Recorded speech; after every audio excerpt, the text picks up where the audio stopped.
அன்பிற்குரியவர்களை இழந்திருந்தால், என்னை கவனிப்பார் என்று நினைத்தேன், எனக்கு முன்னால் அவர் இறந்து போய்விட்டார், என் மனைவி இறந்து விட்டார், என் கணவர் இறந்து விட்டார் என்று வேதனையோடு இருந்தால் உங்களுக்கான ஆறுதல் இறைவார்த்தை. என்ன இறைவார்த்தை தெரியுமா? 8:28.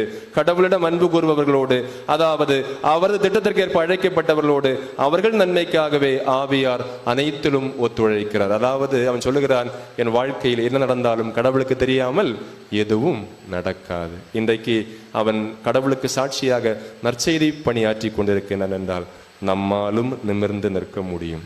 என்ன வந்தாலும் சரி, என்ன வந்தாலும். யோபு அதனாலதான் யோபு சொல்றார் 19வது அதிகாரத்திலே, நான் செத்து கொண்டிருக்கிறேன், என் சதை அழுகுகிறது, ஆனால் என் மீட்பர் உயிரோடு இருக்கின்றார், நான் அவரை காண்பேன், என் சதையோடு காண்பேன், என் கண்களே காணும்.